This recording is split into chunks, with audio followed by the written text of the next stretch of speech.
The title of this podcast is Make All Things That Disturb You a Spiritual Practice.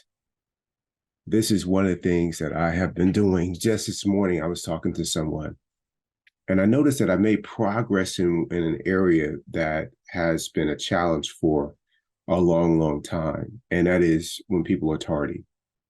And I've made progress in that area, but not where I want to be, not in a way that I am really at my best when it comes to people showing up late.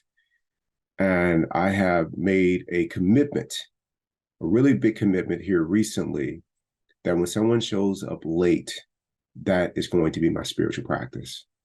And I know this, but I'm making a really big commitment on it that when they do, I'm going to go and greet them with an open heart. And I won't say anything about the tardiness in that moment.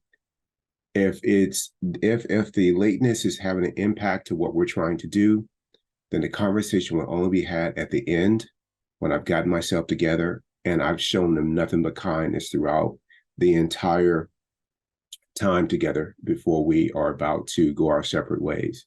And when I do have a conversation with them, it will be much better than it would have been had I not used that experience, that event, as and made it a spiritual opportunity for myself. And I am applying this to everything. And I encourage you to do the same thing.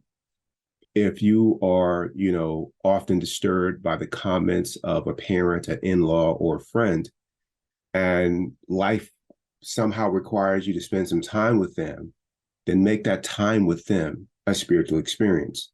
If they say something that lands on you the wrong way, if they are controlling, don't make it about them being controlling. Make it about you using it as experience as a spiritual experience to where you can handle them being controlling inside. You can handle what they say. I told a story a few weeks ago about a guy who I've been playing pickleball with, and he loves to tell jokes, and sometimes the jokes are, racial. And I don't even debate whether or not he is, unconscious, that is not intended to be, what's the word I'm looking for? Offensive. All I make it about is whenever I'm around him, which isn't often, but when I am, and he uses a term that could be thought to be offensive, for example, the N word, that being around him is a spiritual experience for me. That's my opportunity to grow, to keep an open heart. When I made a commitment years ago that I want to cultivate inner peace, that I want to serve with an open heart, that commitment was made unconditionally. It wasn't made with, hey, I will cultivate inner peace and have an open heart as long as people don't do this. Nope, wasn't done like that. It was, I will serve with kindness. I will be compassionate. I will be loving, and I will practice having an open heart no matter what. It was completely unconditional.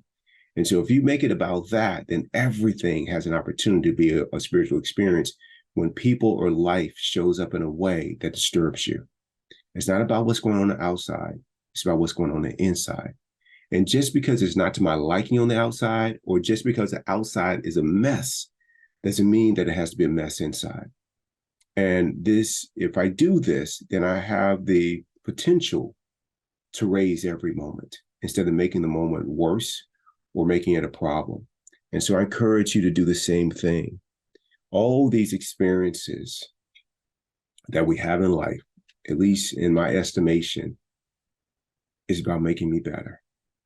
It's about me becoming more conscious, more aware. This time that we have here in this form on this planet is so short. It's fleeting. Every moment we're throwing it away. It's going away.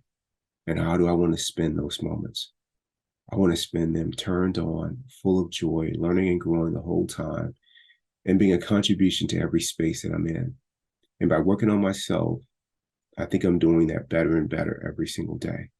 And part of it is not making anything a problem that disturbs me, but rather making it a spiritual experience. So if and when it happens again, I'll be better able to handle it, and I'll be able to maintain an open and loving heart.